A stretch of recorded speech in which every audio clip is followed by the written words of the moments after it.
உச்சந்தலை 1000 இதழ். 1000 சும்மா ஒரு நம்பர் தான் கொடுத்துருக்காங்க. சஹஸ்ரா அப்படின்னு ஒரு நம்பர் 1000 நாங்கள். இது அன்லிமிட்டெட், பியாண்ட் த எலிமெண்ட்ஸ். இது எல்லாமே எலிமெண்ட்ஸ் தானே.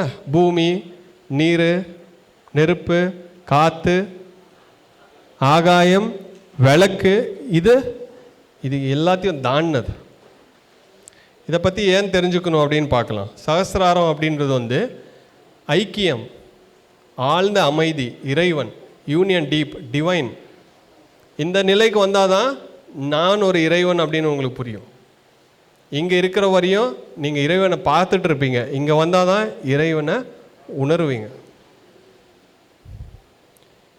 எல்லை இல்லாத விரிவு, பவுண்ட்லெஸ், பவுண்ட்ரிலெஸ். இங்கே இருக்கிற வரையும் பவுண்ட்ரி தான், எல்லாமே பெட்டல்ஸு. அதனால தான் என்ன சொல்லுவாங்கன்னா, இது 7 சக்ராஸ் கிடையாது, இது 6 சக்ராஸ். இது நிலை, இதுக்கு பவுண்ட்ரி இல்லையே. இது எல்லாமே சக்ரா. நீ 6வது சக்ராவுக்கு வந்தாலும் மறுபடியும் பிறவி எடுக்கணும். ஏன்னா சக்ரா மறுபடியும் சுற்றுது. இந்த 6 சக்கரா தாண்டினா தான் சுதர்சன சக்கரம் உன் கைக்கு வரும். அப்போ தான் என்லைட்டன்மெண்ட். புரியுதா? இந்த 6 சக்கரா தாண்டினதுக்கப்புறம் இந்த சக்கரா நீங்கள் விரல்லையே சுற்றலாம். அந்த நிலை கிருஷ்ணனோட நிலை. அது சகசிராரத்துக்கு வந்தப்புறம் தான் அந்த நிலையை நம்மளால் அடைய முடியும். எல்லை இல்லாத விரிவு. மூச்சு கண்ணுக்கு தெரியாததாகும், காண்பவனும் காட்சியும் ஒன்றாகும். காண்பவனும் காட்சியும் ஒன்றாகும். The seer and the seen becomes one. பார்க்கறதும் நீ தான், பார்த்துட்டு இருக்கிற விஷயமும் நீ தான். அங்கே பிரிவு இருக்காது. பார்த்தீங்களா? நான் பார்க்குறேன், அந்த கேமரா அங்கே இருக்குது, நான் இங்கே இருக்கேன், தேர்ட் ஐ, ரெண்டுமே நான் தான் அப்படின்றப்ப சஹஸ்ராரம். அங்கே பிரிவு இருக்காது, யூனிட்டி இருக்கும், ஒன்னஸ். அந்த ஒன்னஸ் இங்கே தான் வரும்.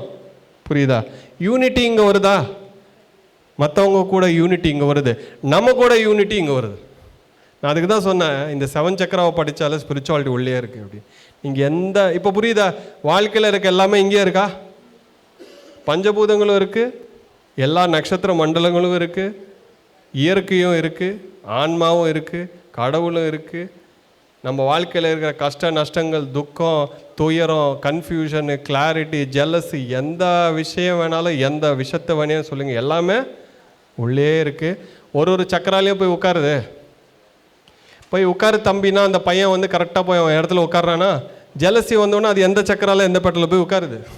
கோவம் அது எந்த சக்கரால அந்த பெட்டலில் போய் உட்காருது? அதை பார்த்து கன்வெர்ட் பண்ணிக்க வேண்டியது நம்மளோட கடமை. த பிரெத் பிகம்ஸ் அன்சீன். நான் உட்கார்ந்த பிரெத்தே எனக்கு தெரியலையே, நான் சுவாசிக்கிறேன்னா எனக்கு டவுட் வருதுன்னா நீங்கள் சகசிரார நிலைக்கு போயிருக்கீங்க. புரியுதா? நான் எங்கே இருந்தேன் எனக்கு தெரியல, எனக்கு சுவாசமே கவனிக்க தெரியலன்னா நீங்கள் சகசிராரத்துக்கு எனர்ஜி போயிடுச்சு.